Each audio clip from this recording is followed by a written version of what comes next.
लोग बात करेंगे रिएक्शन मैकेनिज्म का। रिएक्शन मैकेनिज्म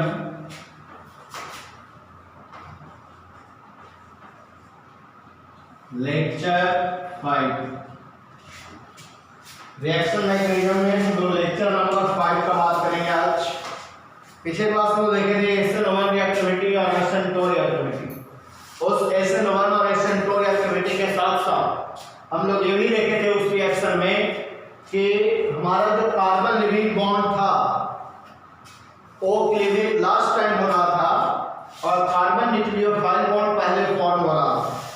तो इस तरीके का जो पाथवे पॉसिबल होगा, जो पाथवे अलाउड होगा, वह sp2 कार्बन के अकॉर्डिंग अलाउड होगा। ये पिछले क्लास तक हम लोग बात किए थे। हमने बात किया था कि carbon nucleophile bond is formed first then carbon leaving bond, मतलब कार्बन न्यूक्लियोफाइल बॉन्ड फॉर्म पहले हो गया किससे? कार्बन लिविंग बॉन्ड से। तो इसका मतलब क्या है कि सबसे पहला जो ऐसा प्रोसेस हुआ होगा, जो पाथवे फॉलो किया होगा, उसमें एसाइलिक सब्स्टिट्यूशन रिएक्शन हुआ होगा। एसाइलिक सब्स्टिट्यूशन रिएक्शन का मतलब कि जितने सारे एसिड डेरिवेटिव्स पाथवे जो फॉलो करेगा वो सारे acid derivatives carbon nucleophile bond पहले फॉर्म करेगा, then cleavage of carbon leaving bond, तब क्लीवेज क्या होगा? कार्बन लिविंग बॉन्ड का। तो ये सारे कंडीशन किसमें पॉसिबल होंगे? एसिड डेरिवेटिव्स जो हैं उसमें पॉसिबल होंगे। एसिड कंपाउंड जो होंगे, कार्बोनाइल ग्रुप जो होंगे, एसाइलिक कार्बन होंगे, उसमें पॉसिबल होगा। अन्यथा ये आपका sp3 हाइब्रिडाइजेशन में अलाउड नहीं होगा। तो इसको याद रखना है जो हमने बताया कि cleavage of carbon leaving bond after then first carbon nucleophile bond is form. इसका मतलब यह है कि cleavage of carbon leaving bond अगर बाद में होगा, उससे पहले क्या फॉर्म होगा? Carbon nucleophile bond. तो this pathway are allowed on only sp2 hybridization just like acid derivatives group acyclic substitution reaction। तो आइए बात करते हैं, जहां कहीं कार्बोनाइल ग्रुप होगा, एसिड डेरिवेटिव्स ग्रुप होगा, वो सभी का सभी न्यूक्लियोफाइलिक एसाइलिक सब्स्टिट्यूशन रिएक्शन कहलाएगा। तो आइए बात करते हैं सबसे पहला एसिड डेरिवेटिव्स का कि एसिड डेरिवेटिव्स क्या है, उसके बारे में हम लोग कैसे बात करते हैं ये देखिएगा।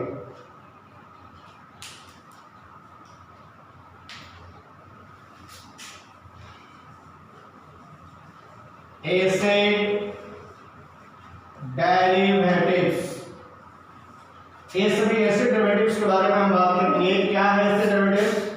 R single bond C double O single bond OH, R single bond C double O single bond C double bond O single bond R single bond C double O single bond OR gas, R single bond C double O single bond NH2। ध्यान से देखना, ये जितने सारे जो acid derivatives group है, मतलब acid and acid derivatives group यहाँ पे आपके सामने अलाउड है, लिखा है हमने। यानी जितने सारे एसिड डेरिवेटिव्स होंगे वो सारे एसिड डेरिवेटिव्स आपका क्या कहलाएंगे? कि एसाइलिक सब्स्टिट्यूशन रिएक्शन कहलाएंगे, एसाइलिक पाथवे कहलाएंगे। देखिए तो कोई भी एसिड ग्रुप है जिसका हाइब्रिडाइजेशन कार्बोनाइल ग्रुप का sp2 है, देखिए क्योंकि इसमें एक पाई है सिग्मा बॉन्ड सिग्मा बॉन्ड। जब भी न्यूक्लियोफाइल अटैक करेगा तो किसके ऊपर अटैक करेगा? एसाइलिक कार्बन के ऊपर। क्यों? क्योंकि एसाइलिक कार्बन मोर पॉजिटिव कैरेक्टर का होता है और वो जो पॉजिटिव कैरेक्टर का होता है वह मोर अटैकिंग ऑफ न्यूक्लियोफाइल होता है और उसका अटैकिंग ऑफ न्यूक्लियोफाइल का रिएक्टिविटी ऑन कार्बन के ऊपर ज्यादा होता है। किसका? न्यूक्लियोफाइलिक सब्स्टिट्यूशन पाथवे का, यानी एसाइलिक सब्स्टिट्यूशन पाथवे। तो क्यों? क्योंकि ये कार्बन ग्रुप का हाइब्रिडाइजेशन क्या होता है? sp2 और एसाइलिक सब्स्टिट्यूशन रिएक्शन होगा सेम एज यहाँ भी है आपका sp2 hybridization. This carbon of leaving group, ये लिविंग ग्रुप है, वो कार्बोनाइल ग्रुप पूरा लिविंग ग्रुप है। यहाँ लिविंग ग्रुप कौन है? OH। आप जानते हैं कि लिविंग ग्रुप को किस में देखते थे? सर्किल में। सर्किल से हम लोग किसको नोट करते हैं, लिविंग ग्रुप को। यहाँ कौन है आपका लिविंग ग्रुप, OR डैश, इसका भी हाइब्रिडाइजेशन sp2, इसका भी हाइब्रिडाइजेशन sp2, लिविंग ग्रुप वाले कर रहे हैं कार्बन का, इसका भी हाइब्रिडाइजेशन आपका sp2, और ये भी आपका क्या है, लिविंग ग्रुप है। ये सारे का नाम आपको पता है, ये है एसिड, ये है आपका एसिड एनहाइड्राइड, एसिड एनहाइड्राइड, और ये है आपका एसिड एमाइड,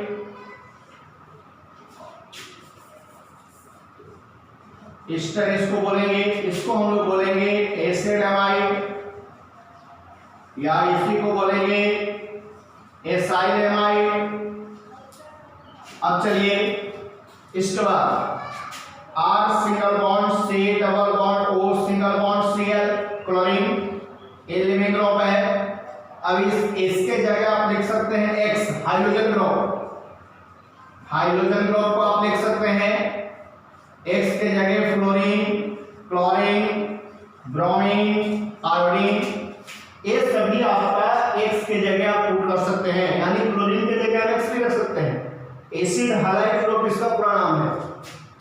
तो यहाँ हम लोग किसका लिखेंगे, एसिड क्लोराइड, इसको हम लोग पूरा लिखेंगे एसिड क्लोराइड, क्योंकि किसका फंक्शन ग्रुप है, एसिड का, उसमें क्लोराइड ग्रुप अटैच है। तो ये जितने सारे आपने देखा ये सभी का सभी एसिड डेरिवेटिव्स है एक्सेप्ट एसिड, मतलब एक इस एसिड को छोड़कर, ये जो एसिड है इसको छोड़ करके जितने सारे जो आपको ये दिखाई दे रहे हैं ये सभी क्या कहलाएंगे, ऑल आर एसिड डेरिवेटिव्स, और सभी के सभी न्यूक्लियोफाइलिक एसाइड सब्स्टिट्यूशन पाथवे को फॉलो करेगा ऑफ एसेंटोरिएक्टिविटी। इसमें सभी का पाथवे कैसा फॉलो किया जाएगा, एसेंटोरिएक्टिविटी। कभी भी sp2 हाइब्रिडाइजेशन में कार्बोकैटायंस इंटरमीडिएट का फॉर्मेशन नहीं होगा। क्यों नहीं होगा, क्योंकि यहाँ ऑलवेज एसाइलिक सब्स्टिट्यूशन रिएक्शन होगा, एसाइल ग्रुप के ऊपर अटैकिंग ऑफ न्यूक्लियोफाइल होगा, तो कभी भी कार्बोकैटायंस इंटरमीडिएट प्रोड्यूस नहीं होगा, क्योंकि न्यूक्लियोफाइल पहले अटैक करेगा कार्बोनाइल ग्रुप के ऊपर और फॉर्म हो जाएगा कार्बन न्यूक्लियोफाइल बॉन्ड। कार्बोकैटायंस कहां प्रोड्यूस होता है, carbocations only sp3 hybridisation produce होता है, और वहां पे क्या होता है, sp3 हाइब्रिडाइजेशन होने के कारण उसमें लिविंग बॉन्ड पहले हटता है। कार्बन से लिविंग बॉन्ड अगर पहले हटेगा तब कार्बोकैटायंस इंटरमीडिएट डेवलप होगा, लेकिन जैसे ही न्यूक्लियोफाइल अगर अटैक कर गया तब कभी भी कार्बोकैटायंस का प्रोड्यूसिंग नहीं होगा, यानी रिएक्शन का रेट कभी भी स्लो नहीं होगा। ये ध्यान रखना है कि ऑलवेज SN2 रिएक्शन में कार्बोकैटायंस इंटरमीडिएट प्रोसीड नहीं करेगा, यानी फॉर्मेशन नहीं होगा। तो क्या होगा कि जैसे ही जितने सारे एसिड और जितने सारे एसिड डेरिवेटिव्स हैं, ये सारे एसिड डेरिवेटिव्स न्यूक्लियोफाइलिक एसाइलिक सब्स्टिट्यूशन रिएक्शन कहलाएगा, यानी सभी में न्यूक्लियोफाइल पहले फॉर्मेशन होगा, तब क्लीवेज किसका होगा, ये सारे लिविंग ग्रुप का, सारे लिविंग ग्रुप का, सारे लिविंग ग्रुप का, सारे लिविंग ग्रुप का, सारे लिविंग ग्रुप का, यानी जितने सारे जो सर्किल में लिखे हैं हम, वो सारे सर्किल हमारा लिविंग ग्रुप है। सारे सर्किल क्या है, लिविंग ग्रुप, यानी जितने सारे एसिड हैं या एसिड डेरिवेटिव्स होंगे वो सारे रिएक्शन न्यूक्लियोफाइलिक एसाइल सब्स्टिट्यूशन रिएक्शन कहलाएगा। न्यूक्लियोफाइलिक एसाइल सब्स्टिट्यूशन पाथवे को फॉलो करेगा, जिसमें न्यूक्लियोफाइल ऑलवेज अटैक करेगा बैक साइड की ओर कार्बोकैटायंस की ओर, यानी जिस पे कार्बन पॉजिटिव आयन है, एसाइलिक ग्रुप है, तो उसके ऊपर अटैकिंग किसका होगा, न्यूक्लियोफाइल्स का। किसका अटैकिंग होगा, न्यूक्लियोफाइल्स का, किसके ऊपर, कार्बोकैटायंस के ऊपर। आप इसको जल्दी लिखिए, फिर हम बात जल्दी इसको लिखिए, फिर बात करते हैं। और हम लोग लिविंग ग्रुप को ऐसे लिखते हैं, हम यहाँ लिख रहे हैं लिविंग ग्रुप क्या है, इस सर्किल वाले में हम लोग लिविंग ग्रुप लिखते हैं। इस सर्किल में हम लोग क्या लिखते हैं, लिविंग ग्रुप। जल्दी इसको आप लोग लिखिए, फिर आगे बात करेंगे।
चलिए तो हम लोग बात करेंगे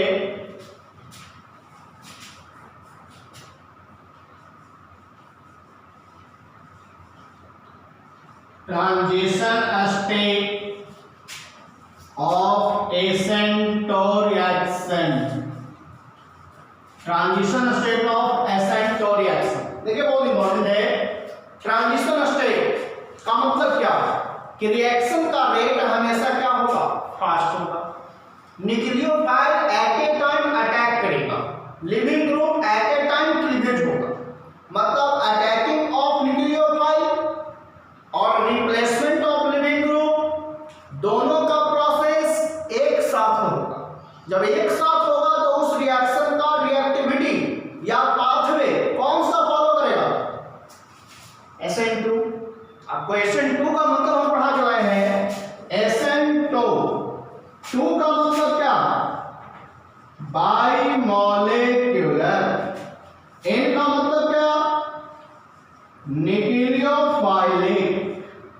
S का मतलब क्या, सब्स्टिट्यूशन, यानी न्यूक्लियोफाइलिक बाई मॉलिक्यूलर न्यूक्लियोफाइलिक सब्स्टिट्यूशन रिएक्शन। आगे बढ़िए क्या लिखेंगे हम लोग। सबसे पहला बात कि जैसे कार्बन लिविंग बॉन्ड है। अब कार्बन लिविंग बॉन्ड के ऊपर कैसा पाथवे फॉलो किया जा रहा है, SN2 यानी ट्रांजिशन स्टेट। तो क्या लिखेंगे कि कार्बन लिविंग बॉन्ड में कार्बन का हाइब्रिडाइजेशन क्या है, sp3 4 सिग्मा बॉन्ड।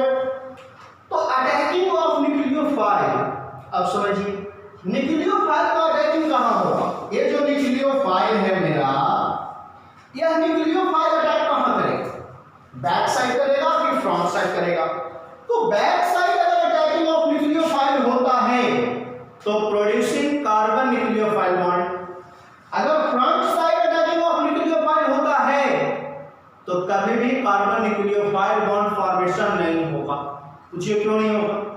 देखिए दिस कार्बन और sp3 hybridization 4 sigma bonded, consider leaving group nucleophilic nature, negative nature. Leaving group जो है ऑलवेज कैसा नेचर है, नेगेटिव नेचर है। नेगेटिव कॉन्सेप्ट है उसके पास, और न्यूक्लियोफाइल के पास भी नेगेटिव नेचर है, नेगेटिव कॉन्सेप्ट है। यानी ये भी लोन पेयर डोनर, ये भी लोन पेयर को लेकर के बाहर चल जाएगा। यानी ये भी नेगेटिव, ये भी नेगेटिव। कभी भी अटैकिंग होगा क्या दोनों के बीच, कभी नहीं होगा। न्यूक्लियोफाइल अब देखिए तो कार्बन लिविंग बॉन्ड में लिविंग ग्रुप फ्रंट साइड है, फ्रंट साइड मतलब सामने वाला साइड में, बैक साइड तो मतलब पीछे वाला साइड में।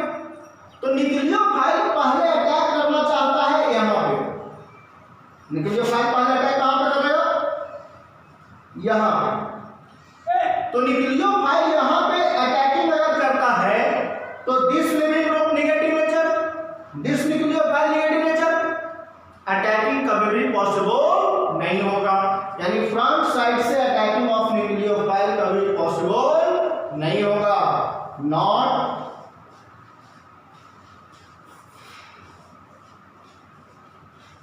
Front side, not attacking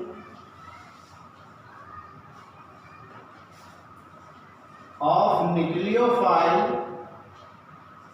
is possible। मतलब front side not attacking of nucleophile possible. ये न्यूक्लियोफाइल है नहीं, ज्यादा लिखने की जरूरत नहीं है। अब देखिए अगर न्यूक्लियोफाइल को बैक साइड से अटैक करवाते हैं तो बैक साइड पे अटैक किया तो क्लीवेज किसका होगा, कार्बन लिविंग बॉन्ड का। यानी बैक साइड कार्बन का नेचर कैसा है, पॉजिटिव। लिविंग ग्रुप का नेचर कैसा है, नेगेटिव। तो नेगेटिव पर कभी भी नेगेटिव नेचर का अटैकिंग नहीं होगा। जब भी अटैकिंग होगा तो बैक साइड पर अटैक होगा, जो कि प्रोड्यूसिंग कार्बोकेटाइंस। अगर SN2 पाथवे फॉलो करेगा तो SN2 पाथवे में ऑलवेज ट्रांजिशन स्टेट को शो करेगा। यानी attacking of nucleophile on front side and cleavage of carbon leaving bond, मतलब back side attacking of nucleophile and cleavage of carbon leaving bond.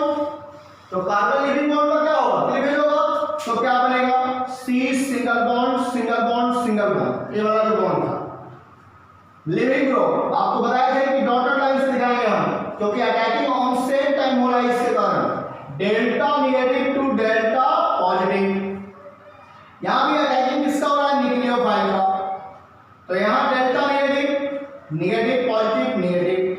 अब देखिए ये कौन सा स्टेट को लिया, ट्रांजिशन स्टेट टीएस, मतलब attacking on same time, cleavage on same time, दोनों सेम टाइम हो रहा है। Attacking of nucleophile on carbon back side, cleavage of carbon leaving bond front side, यानी फ्रंट साइड से बाहर निकला।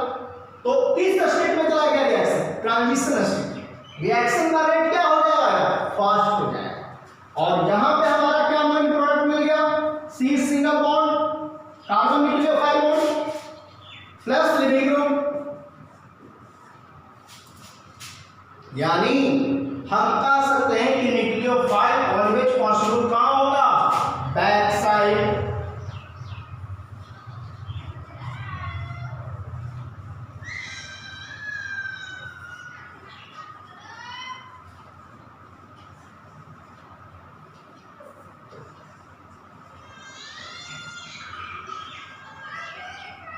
Back side attacking of nucleophile possible, मतलब nucleophile कहां अटैक करेगा, बैक साइड। देखिए बैक साइड अटैक किया, फॉर्मेशन क्या हुआ, ट्रांजिशन स्टेट, रिएक्शन का रेट फास्ट हुआ।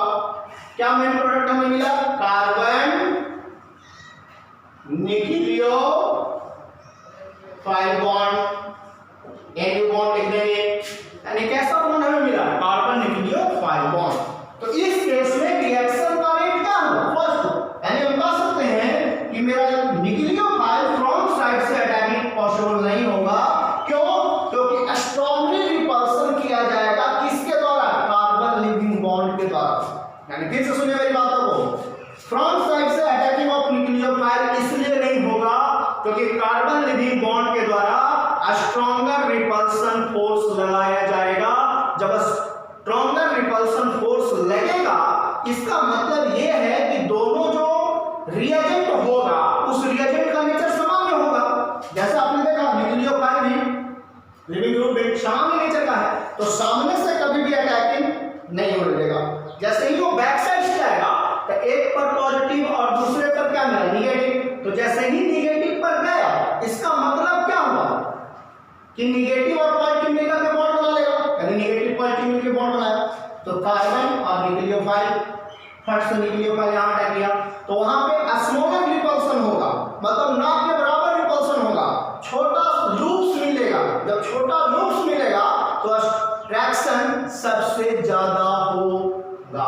जब सबसे ज्यादा अट्रैक्शन होगा यानी फॉर्मेशन होगा किसका, कार्बन न्यूक्लियोफाइल। यानी आप इसको लिख सकते हैं, देखिए कैसे ट्रांजिशन स्टेट में हम दिखाते हैं एक बार कैसा लूप्स होता है। देखिए यही लूप्स है, यही लूप्स है। थोड़ा सा इसको और डंबल शेप में आप बनाएंगे, डंबल शेप ऐसे,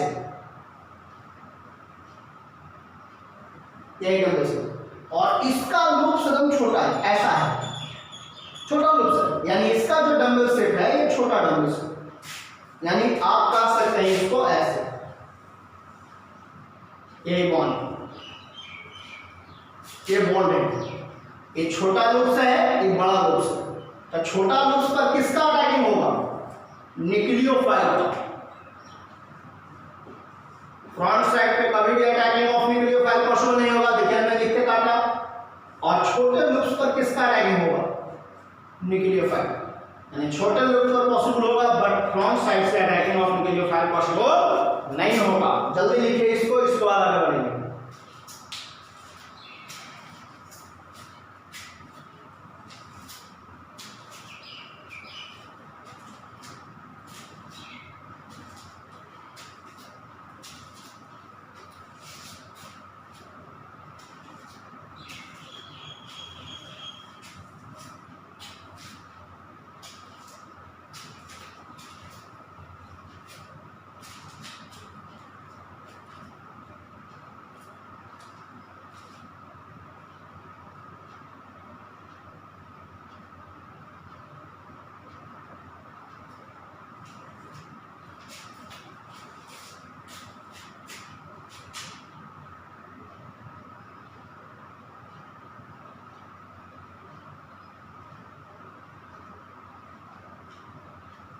चलिए अब लिखिएगा तो हम लिखवाएंगे आपको भूल के।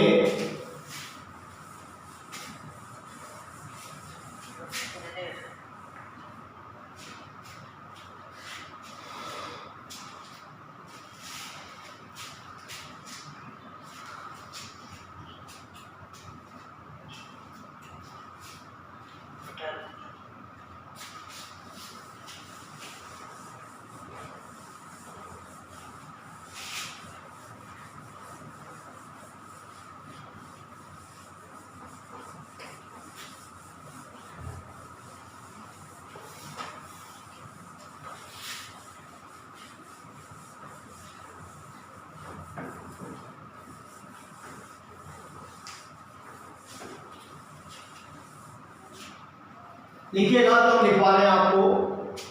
सबसे पहले हम बोल के आपको लिखाएंगे। लिखिए transition state of SN2 reaction, transition state of SN2 reaction, SN2 reaction, SN2 reaction, SN2 reaction, attacking of nucleophile, attacking of nucleophile, attacking of nucleophile, attacking of nucleophile, attacking of nucleophile on two sides, on two sides, SIDS लिखिएगा, on two sides, दो side, front side and back side, front side and back side, front side and back side, full stop दीजिएगा। उसके बाद continue.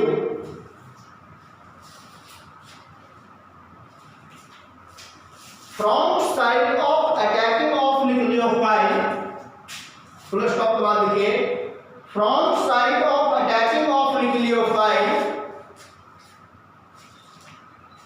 are not possible, are not possible, are not possible due to क्या कारण है वही लिखना है। Due to a stronger repulsion, due to a stronger repulsion, a stronger repulsion by carbon leaving bond, ऐसे लिखिएगा बाय कार्बन लिविंग बॉन्ड, बस ये लिखना है, ज्यादा लंबा लिखने की जरूरत नहीं है। कार्बन लिविंग बॉन्ड किसके द्वारा स्ट्रॉन्गर रिपल्सन लगाया गया? कार्बन लिविंग बॉन्ड के द्वारा। लिख लिए।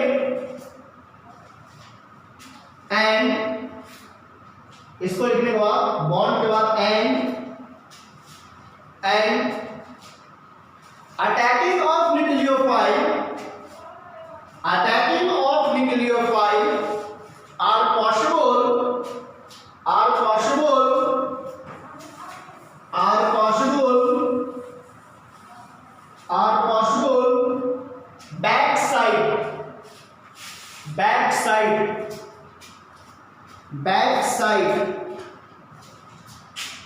back side of carbon living bond, of carbon living bond, of carbon living bond, of carbon living bond due to, इसमें भी कारण क्या है, क्यों अटैक करता है, इसका भी कारण लिखिए। Due to a smaller loops, due to a smaller loops, due to a smaller loops, a smaller loops, a smaller loops of carbon living bond, of carbon living bond, carbon leaving bond का कैसा है, smaller loops है, किस side, back side, smaller loops.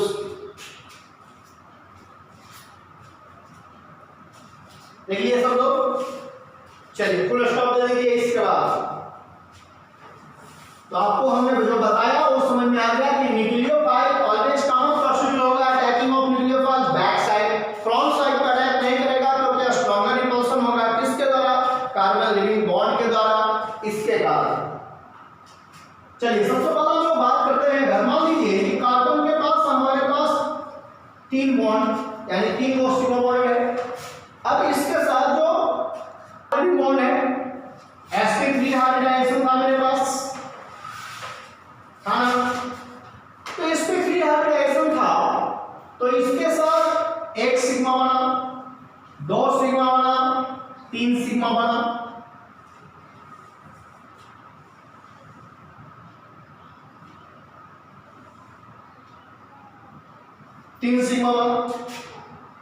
अब जो इसके साथ जो हम लोग न्यूक्लियोफाइल अटैकिंग करवाए थे उसके बाद एक बॉन्ड ऐसा बनेगा, दूसरा ऐसा, यानी इसका शेप कैसा होगा, ट्रायंगुलर शेप, ट्रायंगुलर शेप। और this bond and this bond एक दूसरे पर क्या होगा, परपेंडिकुलर, परपेंडिकुलर होगा। कैसा होगा, एक दूसरे के ऊपर परपेंडिकुलर होगा। कौन, ये दोनों बॉन्ड, ये दोनों बॉन्ड एक दूसरे के ऊपर क्या होगा, परपेंडिकुलर होगा। क्यों, और शेप इसका कैसा मिलेगा, ट्रायंगुलर। ये हम ऐसे ही समझा रहे हैं, लिखने का जरूरत नहीं है। जैसे हम लोग देखे थे कार्बन लिविंग बॉन्ड में ऐसा बॉन्ड देखे थे, तो ये इधर से और इधर से किसका अटैकिंग हो रहा है, न्यूक्लियोफाइल का, और इधर किसका, लिविंग ग्रुप का। तो लिविंग ग्रुप और न्यूक्लियोफाइल कैसा है, एक दूसरे के पैरेलल एंगलिंग, सामने एंगलिंग। अगर इसी को आप इस केस में दिखाना चाहेंगे तो यहां लिविंग ग्रुप और यहां न्यूक्लियोफाइल, तो देखिए तो एक दूसरे के ऊपर ट्रांजिशन स्टेट में टीएस में कैसा है, परपेंडिकुलर है न्यूक्लियोफाइल लिविंग ग्रुप का। यहां देखिए न्यूक्लियोफाइल लिविंग ग्रुप का क्या है, पैरेलल एक दूसरे के सामने है। तो ये हॉरिजॉन्टली और ये क्या वर्टिकली हमको दिखा रहे हैं। तो इसका मतलब क्या है कि दोनों एक दूसरे के परपेंडिकुलर होगा, दोनों बॉन्ड, न्यूक्लियोफाइल का भी बॉन्ड और कार्बन का भी बॉन्ड एक दूसरे के सेंटर ऑफ कार्बन और sp3 हाइब्रिडाइजेशन के अकॉर्डिंग परपेंडिकुलर होगा और ट्रायंगुलर शेप आपको मिलेगा। कैसा शेप मिलेगा, ट्रायंगुलर शेप। यानी फ्रंट साइड पे अटैकिंग ऑफ न्यूक्लियोफाइल कभी भी पॉसिबल नहीं होगा, जब भी होगा तो बैक साइड से, यानी न्यूक्लियोफाइल जब भी अटैक करेगा तो बैक साइड से, लिविंग ग्रुप ऑलवेज क्लीवेज होगा तो फ्रंट साइड से। इस बात को याद रखना है। अब हम आपको आगे पढ़ाने वाले हैं SN1 एंड SN2 रिएक्शन का case.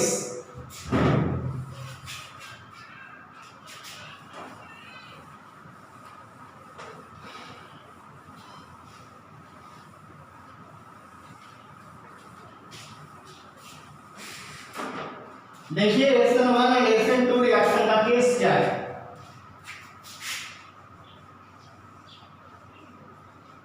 Case of SN1 reaction, case of SN1 reaction. आइए यहां से रिएक्शन स्टार्ट हो गया हम लोगों का। Case of SN1 reaction, SN1 1 का मतलब यानी मॉलिक्यूलर, N का मतलब न्यूक्लियोफाइलिक, S का मतलब सब्स्टिट्यूशन, यानी यूनिमॉलिक्यूलर न्यूक्लियोफाइलिक सब्स्टिट्यूशन। ये SN1 पाथवे को फॉलो करेगा। SN1 पाथवे का मतलब क्या, कि जिसका रिएक्शन का रिएक्टिविटी यूनिमॉलिक्यूलर में होगा, यानी सबसे पहला यहां पे कौन हट रहा होगा, लिविंग ग्रुप। उसके बाद किसका अटैकिंग हो रहा होगा, कार्बोकैटायंस का, समझ में आया। और उसके कार्बोकैटायंस के ऊपर क्या अटैक कर रहा होगा, न्यूक्लियोफाइल, यानी cleavage of carbon leaving bond first, then attacking of nucleophile on second and forming carbocations intermediate. और क्या फॉर्म किया? कार्बोकेटायंस इंटरमीडिएट फॉर्म किया। कब? जब कार्बन लिविंग बॉन्ड क्लीवेज हुआ तब। आइए बात करते हैं carbon leaving bond sp3 hybridise. अब देखिए तो सबसे पहले कार्बन लिविंग बॉन्ड में क्लीवेज होगा, SN1 पाथवे को फॉलो कर रहा है, SN1 रिएक्शन को फॉलो कर रहा है। तो यहां क्या होगा? कार्बन लिविंग बॉन्ड क्लीवेज हो गया, यानी लिविंग बॉन्ड हटा तो क्या प्रोड्यूसिंग हुआ? Carbocations plus leaving bond. अब देखिए cleavage of carbon leaving bond producing carbocations intermediate, यानी ये क्या प्रोड्यूस हुआ? कार्बोकेटायन इंटरमीडिएट, यानी रिएक्शन का रेट क्या हो गया? स्लो हो गया। अब देखिए किसका क्लीवेज हुआ? लिविंग ग्रुप हटा, तो लिविंग ग्रुप हटा इन दोनों के बीच ब्रेकअप हुआ। कैसा ब्रेकअप हुआ? हाइड्रोलिसिस हुआ। हाइड्रोलिसिस में कैसा होता है? एक पर कैटायन दूसरे पर एनायन, यानी एक डोनर दूसरा acceptor, carbocations donor, leaving group acceptor. एक किससे लव करेगा? न्यूक्लियोफाइल से। एक किससे लव करेगा? इलेक्ट्रोफाइल से, क्योंकि इसके पास नेगेटिव नेचर है, डोनर टेंडेंसी है, एक्सेप्टर वाले से लव करेगा। यहाँ कार्बोकेटायंस है, एक किससे लव करेगा? डोनर टेंडेंसी वाले से। तो यहाँ देखिए कार्बोकेटायंस इंटरमीडिएट, रिएक्शन का रेट स्लो हो गया। इसका हाइब्रिडाइजेशन sp3 था, जबकि इसका हाइब्रिडाइजेशन sp2 हो गया। हम बताए थे आपको कार्बोकेटायंस ऑलवेज sp2 नेचर का होता है। देखिए क्योंकि 3 सिग्मा बॉन्ड इसके पास होता है, 6 इलेक्ट्रॉन ऑन कार्बन होता है। कार्बन पर कितना इलेक्ट्रॉन? 6 इलेक्ट्रॉन, क्योंकि 3 बॉन्ड है तो 3 गुना का 6 इलेक्ट्रॉन इसके कारण। चलिए यहां देखते हैं हम लोग, इसके पास कितना इलेक्ट्रॉन? 6 electron on carbon. यहां कितना इलेक्ट्रॉन है? 8 इलेक्ट्रॉन ऑन कार्बन। हालांकि लिखने की सब कोई जरूरत है नहीं, फिर भी हम लिख रहे हैं। कार्बोकेटायंस रिएक्शन इंटरमीडिएट स्टेज में चल गया, मतलब रिएक्शन अभी भी कंप्लीट नहीं हुआ, रिएक्शन का रेट स्लो हो गया। यानी क्या हो गया? यहाँ स्लो हो गया, रिएक्शन का रेट स्लो हो गया। जहां स्लो टर्म आया यानी आरडीएस सप्लाई होगा, ब्रेक डिटरमाइनिंग स्टेट, यानी रिएक्शन का रेट स्लो हो गया। अब आगे स्टेट इसको हम फर्स्ट मान लिया, फर्स्ट स्टेट। अब हमारा कार्बोकेटायंस इंटरमीडिएट है तो C सिंगल बॉन्ड कार्बोकेटायंस। अब हमारा क्या अटैक करने वाला है? न्यूक्लियोफाइल। अब second bar attacking of nucleophile होगा। जैसे ही न्यूक्लियोफाइल मेरा अटैक करेगा तो रिएक्शन का रेट क्या होगा? फर्स्ट SN1 पाथवे को लेगा। अब SN1 पाथवे यहां शो करना हमें अनिवार्य है, क्योंकि कार्बोकेटायंस इंटरमीडिएट के ऊपर क्या अटैक कर रहा है? न्यूक्लियोफाइल। तब यह बताता है कि SN1 पाथवे को फॉलो किया गया। तो यहां फॉर्मेशन होगा C single bond NU plus leaving group. अब देखिए क्या प्रोड्यूस हुआ? कार्बन न्यूक्लियोफाइल बॉन्ड, ज्यादा लिखने की जरूरत नहीं है, NU लिखने में समझ जाइएगा न्यूक्लियोफाइल बॉन्ड है। तो ये मेरा मिला सेकंड स्टेप। तो देखिए तो क्या SN1 रिएक्शन डायरेक्टली प्रोपोर्शनल किसका होगा? कार्बोकेटायंस इंटरमीडिएट का, क्योंकि रिएक्शन का रेट स्लो हो गया। जब रिएक्शन का रेट स्लो हो जाएगा इसका मतलब ये है कि रिएक्शन इंटरमीडिएट स्टेट में चला गया। अब इसमें रीअरेंजमेंट पॉसिबल होगा, जहां कहीं SN1 पाथवे को फॉलो करेगा उस रिएक्शन में रीअरेंजमेंट पॉसिबल होगा। तो अब रीअरेंजमेंट पॉसिबल किसका होगा? तो रीअरेंजमेंट पॉसिबल होगा कार्बोकेटायंस में। जो 1 डिग्री कार्बोकेटायंस था आपको बताए थे हम, 2 डिग्री में जाता था या 3 डिग्री में जाता था। तब जहां कहीं रिएक्शन का रेट कार्बोकेटायंस के केस में गया तो वह रिएक्शन इंटरमीडिएट स्टेट को शो करेगा। जब इंटरमीडिएट स्टेट को शो करेगा इसका मतलब है कि रिएक्शन का रेट ऑलवेज स्लो हो जाएगा, एकदम स्मूथ हो जाएगा। और रिएक्शन कितने स्टेट में कंप्लीट होगा? 2 स्टेट में। तो आप इसको जल्दी लिखिए, जितना जल्दी हो सके आप लिखिए। तो फिर हम इसमें स्टेबिलिटी आपको सिखाते हैं और उस पर कुछ अल्फा अल्काइल ब्रांचिंग का कॉन्सेप्ट सिखाते हैं आप लोगों को। दिखाते हैं क्या, लिखिए।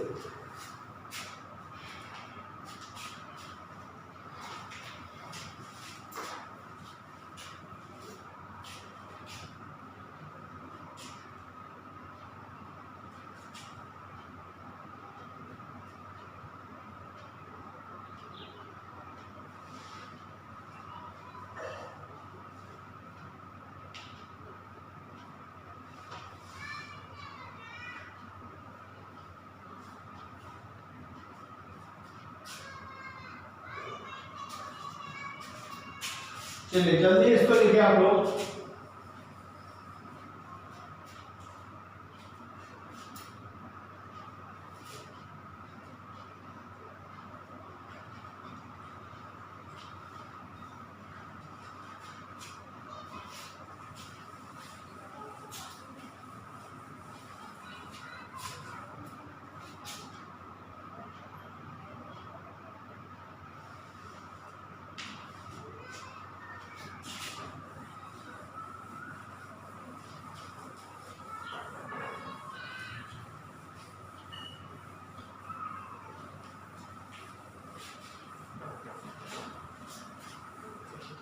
चलिए तो हम लोग बात करते हैं SN1 रिएक्टिविटी या रिएक्शन में लिख सकते हैं रिएक्टिविटी को is directly proportional. SN1 reactivity या reaction is directly proportional to the stability of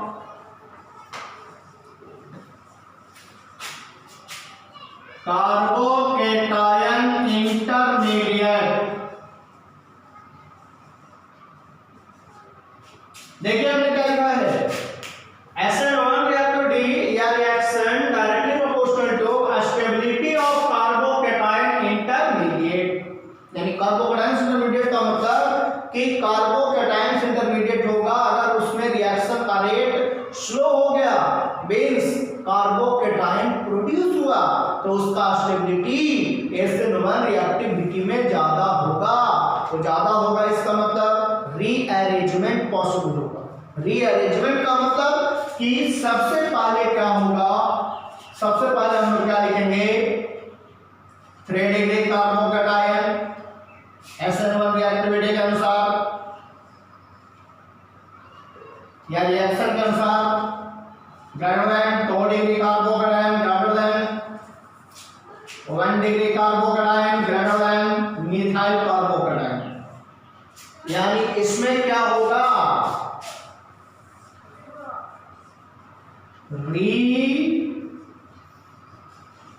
rearrangement possible. इसमें रीअरेंजमेंट क्या होगा, पॉसिबल होगा। जल्दी आप लिखिए, जितना जल्दी हो सके आप इसको लिखिए। इसके बाद केस ऑफ SN2 रिएक्शन आपको तुरंत पढ़ाते हैं और फिर दोनों के अनुसार अल्फा अल्काइल ब्रांचिंग आपको निकालने के लिए सिखाते हैं कि अल्फा अल्काइल ब्रांचिंग कैसे हम लोग निकालेंगे और कैसे उसमें देखेंगे।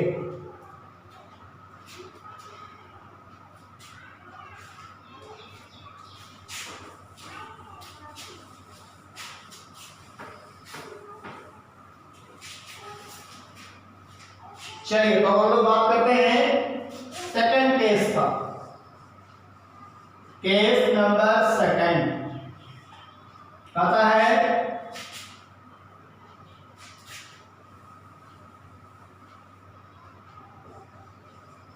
केस ऑफ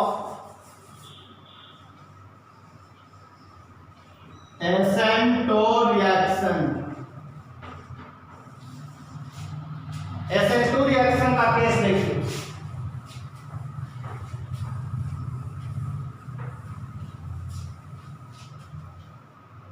देखिए केस ऑफ SN2 रिएक्शन क्या है। सबसे पहला हम लोग क्या करेंगे, C single bond L living drop, इसके ऊपर किसका अटैकिंग हुआ, निक्लियोफाइल, यानी प्लस निक्लियोफाइल अटैक करेगा। कब, बैक साइड, इस कार्बन का हाइब्रिडाइजेशन क्या है, sp3। यहां से बाहर कौन निकलेगा, लिविंग ग्रुप। क्या हुआ, C single bond NU plus बाहर का निकला लिविंग ग्रुप बाहर आ गया। यानी कैसा पाथवे को फॉलो किया, SN2 पाथ, SN2। क्यों, क्योंकि अटैकिंग किसका हुआ, न्यूक्लियोफाइल का, सेम टाइम किसका एक्टिवेट हुआ, लिविंग बॉन्ड का, तो कार्बन न्यूक्लियोफाइल को बना। इससे पहले हम एक स्टेप आपको करके दिखाते हैं। क्या इससे पहले एक स्टेप हम लोग निकालेंगे, क्या निकालेंगे, इससे पहले एक स्टेप निकालेंगे NU C single bond L living group, यानी ये ट्रांजिशन स्टेट हो गया। यानी ट्रांजिशन स्टेट का मतलब क्या कि सबसे पहले अटैकिंग किसका हुआ, लिविंग ग्रुप का, उसी टाइम किसका अटैक क्लीवेज हुआ, leaving group, attacking of nucleophile, तो attacking of nucleophile, cleavage of carbon leaving bond, delta negative delta positive, यानी फॉर्मेशन किसका हुआ, कार्बन लिविंग बॉन्ड। रिएक्शन कहां से आ गया, ट्रांजिशन स्टेट में। यानी हम क्या लिख सकते हैं जी, हम लिख सकते हैं SN2 reactivity is directly proportional to the stability of transition state TS।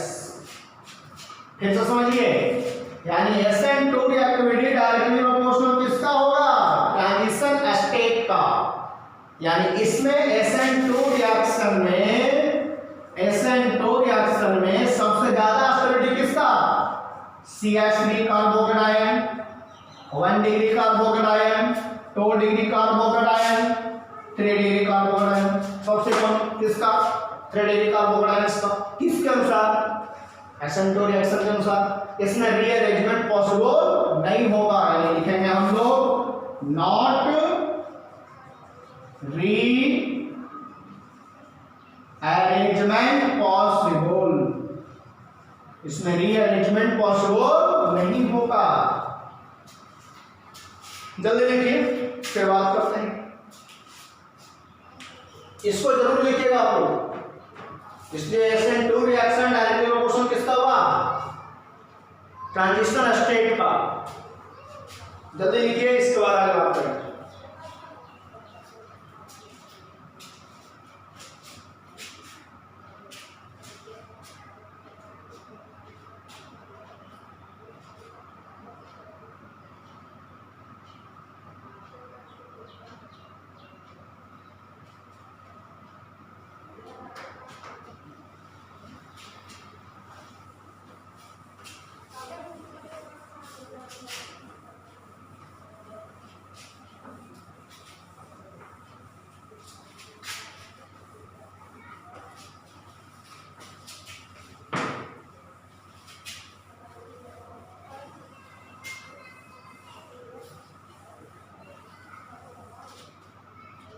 देखिए, अभी हम आपको पढ़ाए SN1 डायरेक्टली प्रोपोर्शनल किसका, कार्बोकेटायन इंटरमीडिएट का, लेकिन SN2 किसका, ट्रांजिशन स्टेट का। SN2 में रिएक्शन का रेट फास्ट होगा, SN1 में रिएक्शन का रेट स्लो होगा। यानी इसमें रीअरेंजमेंट होगा जबकि इसमें रीअरेंजमेंट नहीं होगा। इतना चीज हम लोग बात करके आए। अब उसी का हम लोग थोड़ा सा एप्लीकेशन करते हैं। उसमें हम लोग देखते हैं कि अगर हम अल्फा अल्काइल ब्रांचिंग बढ़ाते हैं तो SN1 रिएक्टिविटी किस ऑर्गेनिक कंपाउंड का ज्यादा होता है, किस अल्फा अल्काइल ब्रांचिंग का ज्यादा होता है। आइए समझाते हैं आपको। सबसे पहले बात करेंगे यहां पे क्या, तो देखिएगा, देखेंगे हम लोग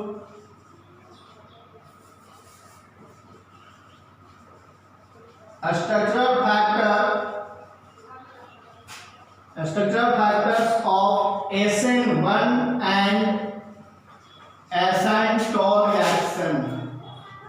सब लोग समझते हैं SN1 और SN2 रिएक्शन क्या होता है। तो आइए सबसे पहले हम इसमें बात करेंगे A point, alpha alkyl branching. Alpha branching of SN1 reaction. Alpha alkyl branching of SN1 reaction. देखिए, तो सबसे पहला हम बात करेंगे, एग्जांपल एक लिखते हैं। अल्फा अल्काइल ब्रांचिंग पहला है CH3 single bond X। X का मतलब hydrogen group, carbon hydrogen bond यानी लिविंग ग्रुप। जब तक यहाँ एल नहीं बैठाएंगे, एल के जगह हम लोग क्या रख दिया, X रख दिया। अब लिविंग ग्रुप के जगह हम लोग X hydrogen group leaving group रख लिया। चलिए, दूसरा CH3 single bond CH2 single bond X। तीसरा CH3 single bond CH3H single bond X।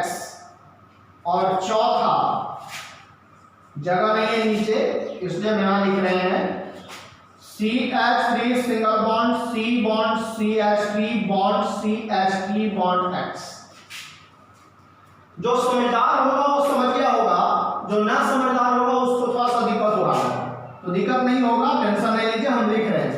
इसका हमें निकालना स्टेबिलिटी ऑर्डर और SN1 रिएक्शन। क्या निकालना है हमें? स्टेबिलिटी ऑर्डर और SN1 रिएक्शन निकालना है। चलिए तो हम निकालते हैं, देखते हैं। सबसे पहला हम लोग देखिए structural factor of SN1 and SN2 reaction. तो ये सभी स्ट्रक्चरल फैक्टर्स दिया हुआ है, इसका SN1 एंड SN2 रिएक्शन निकालना है। तो alpha alkyl branching of SN1 reaction, देखो तो अल्फा अल्काइल ब्रांचिंग का मतलब क्या है कि अल्फा अल्काइल ब्रांचिंग का मतलब होता है कि जिस कार्बन से फंक्शनल ग्रुप अटैच होगा, जिस कार्बन से फंक्शनल ग्रुप अटैच होगा उस कार्बन को हम लोग अल्फा कार्बन कहते हैं, यस या नो, यानी यस। फंक्शनल ग्रुप के बगल वाला कार्बन अल्फा होगा, अल्फा होगा। अल्फा के बगल वाला बीटा गामा डेल्टा होता है, तो हमें उससे मतलब अभी नहीं है, हमें मतलब किससे है? अल्फा अल्काइल ब्रांचिंग से।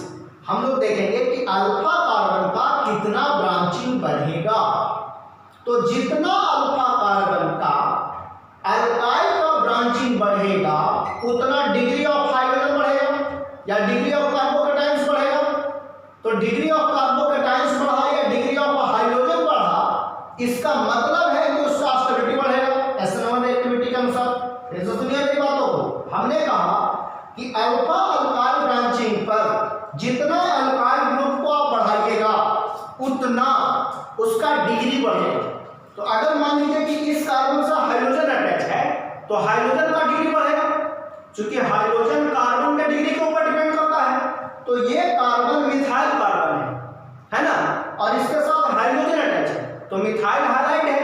यानी मिथाइल हाइलाइड का मतलब क्या हो गया कि इस कार्बन का डिग्री आपका सबसे कम है, क्योंकि एक ही कार्बन से हाइड्रोजन अटैच है, एक ही अल्फा कार्बन है। अल्फा के साथ तो 3 हाइड्रोजन है ना, तो अल्फा का हाइड्रोजन कभी भी ब्रांचिंग नहीं बढ़ाता है, कार्बन ब्रांचिंग को बढ़ाता है। तो यहाँ मिथाइल है मतलब स्टेबिलिटी लेस है। नीचे आइए, फंक्शनल ग्रुप के बगल वाला कार्बन क्या है? अल्फा, अल्फा है।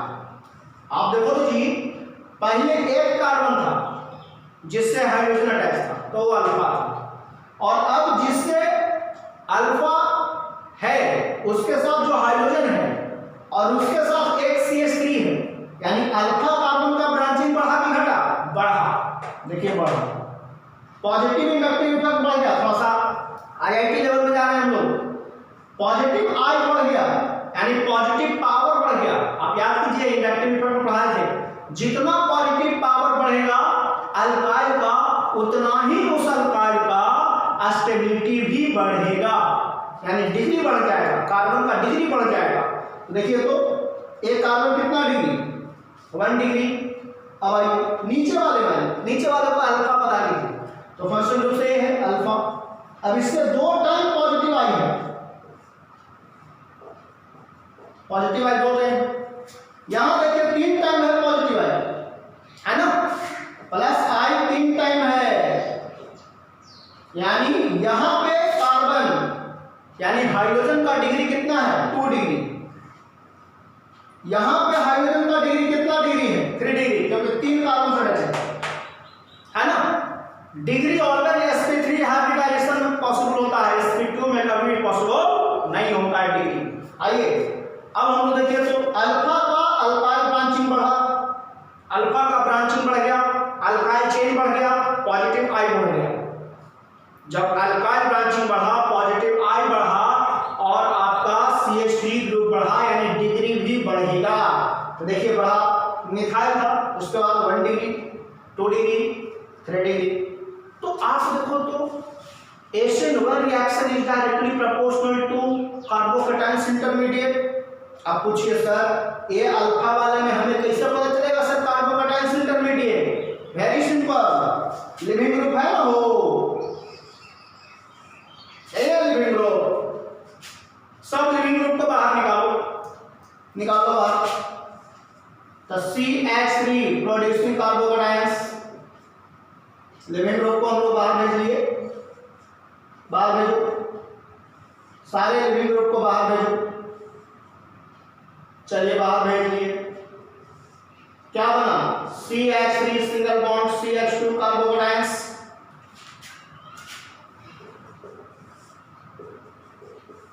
पहला दूसरा भी मान ले रहे हैं, यहाँ दूसरा तो यहाँ भी दूसरा मान ले रहे हैं। फिर यहाँ से भी आप X को निकालिए, लिविंग ग्रुप को CH3 single bond CH single bond CH3 carbocations. ये 1 डिग्री कार्बोकैटायन है, 2 डिग्री कार्बोकैटायन है। यहाँ हम तीसरा पॉइंट लिखेंगे, इसका देखिए हाइड्रोजन ग्रुप आपने निकाला X ग्रुप को, क्या बना CH3 कार्बोकैटायंस कितना डिग्री 3 डिग्री, यहाँ कितना डिग्री 2 डिग्री कार्बोकैटायंस, यहाँ 1 डिग्री कार्बोकैटायंस। तो डिग्री ऑफ कार्बोकैटायंस किस में बढ़ रहा है? तो स्टेबिलिटी किसमें बढ़ेगा? इसी कारण तो जितना आकार ब्रांचिंग बढ़ाइएगा SN1 रिएक्टिविटी बढ़ेगा। तो स्टेबिलिटी किसका 4 का ग्रेटर देन 30 का, क्योंकि 2 डिग्री है यहाँ, उसके बाद 1 degree, second greater than first. SN1 भी उसी का ज्यादा होगा जो स्टेबिलिटी का ज्यादा है, कार्बोकैटायंस इंटरमीडिएट फॉर्म में है, तो carbocations intermediate 4 greater than third greater than second greater than first. यानी जहां कहीं कार्बोकैटायंस इंटरमीडिएट होगा बनेगा उसका स्टेबिलिटी भी इंक्रीज करेगा। अल्फा अल्काइल जितना बढ़ाइएगा स्टेबिलिटी बढ़ेगा, अल्फा का अल्काइल ब्रांचिंग जितना बढ़ाइएगा स्टेबिलिटी बढ़ेगा, क्योंकि डिग्री बढ़ेगा। जब डिग्री बढ़ेगा तो रीअरेंजमेंट ऑफ कार्बोकैटायंस भी उतना ही ज्यादा होगा, स्टेबिलिटी बढ़ जाएगा। जितना जल्दी हो सके छापिए, उसके बाद SN2 रिएक्टिविटी के बारे में हम लोग नेक्स्ट क्लास देखेंगे। बस SN2 रिएक्टिविटी उल्टा है, इसका याद रखना है। उसमें है कि न्यूक्लियोफाइल सेम टाइम अटैक होगा, लिविंग ग्रुप सेम टाइम हटेगा। यहाँ क्या हटा पहले? लिविंग ग्रुप हटा SN1 के अनुसार। तो SN1 में लिविंग ग्रुप हटा, कार्बोकैटायंस बना। SN2 में दोनों चीज होगा, ट्रांजिशन स्टेट इन्वॉल्व होगा बीच में, इसे ध्यान रखिएगा। जल्दी लिखिए,